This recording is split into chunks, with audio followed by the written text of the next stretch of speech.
ఇంకొక విషయం కూడా మనం గమనించుకోవాలి, సివియారిటీ కాకుండా ఆల్కహాల్ తీసుకోవడానికి కారణం ఏవైతే ఉంటుందో, అంటే మనం రకరకాల కారణాలు డిస్కస్ చేసాము. సో ఆల్కహాల్ యూజ్ అనేది కొంతమంది నావెల్టీ సీకింగ్, కొంతమంది పిల్లల్లో యంగ్ యూత్లో నావెల్టీ సీకింగ్ ఎక్కువ ఉంటుంది, కొత్తగా ఏదైనా ట్రై చేయాలి అని చెప్పేసి. సో అట్లా కొంతమంది యంగ్ అడల్ట్స్లో జాబ్ రిలేటెడ్ స్ట్రెస్ అయినా, లేకపోతే ఫ్యామిలీ రిలేటెడ్ స్ట్రెస్ అయినా, తర్వాత అడల్ట్హుడ్లో మిడ్ ఏజ్ క్రైసిస్ లాగా చాలా స్ట్రెస్ టెన్షన్ వలన, లేకపోతే చిన్నప్పటి నుండి వ్యసనం ఉండడం వలన, ఇలా రకరకాల కారణాలు ఉంటాయి. కాబట్టి ఆ రకరకాల కారణాలకు తగ్గట్లు మన రకరకాల ట్రీట్మెంట్ స్ట్రాటజీస్ అనేవి మనం కన్సిడర్ చేయాలి. దాంట్లో మనకి 2-3 రకాలుగా ఉంటుంది.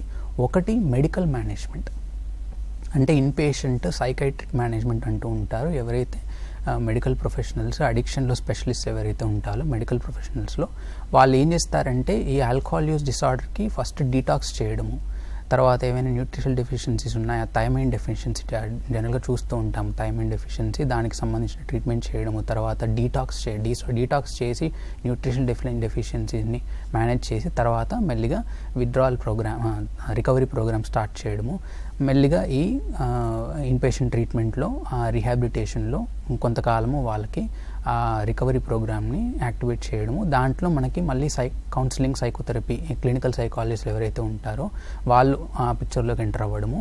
ఆ మనిషితో మనం ఇండివిజువల్ సైకోథెరపీ అనేది స్టార్ట్ చేసి, ఆ మనిషి యొక్క కారణాలు ఏంటి, ఆల్కహాల్ యూస్కి సంబంధించిన కారణాలు ఏంటి, ప్యాటర్న్ ఎట్లా ఉంది, ఎప్పుడెప్పుడు తీసుకుంటున్నారు, ఎంత మోతాదులో తీసుకుంటున్నారు, ట్రిగర్స్ ఏంటి, కోపింగ్ మెకానిజమ్స్ ఏంటి, ఆ మనిషి యొక్క వ్యక్తిత్వం ఏంటి, ఆ మనిషి యొక్క పరిస్థితులు ఏంటి, ఫైనాన్షియల్ స్టేటస్ ఏంటి, ఫ్యామిలీ స్టేటస్ ఏంటి, ఇవన్నీ తెలుసుకొని సమగ్రంగా హోలిస్టిక్గా సైకోథెరపీ చేయడం అనేది జరుగుతుంది.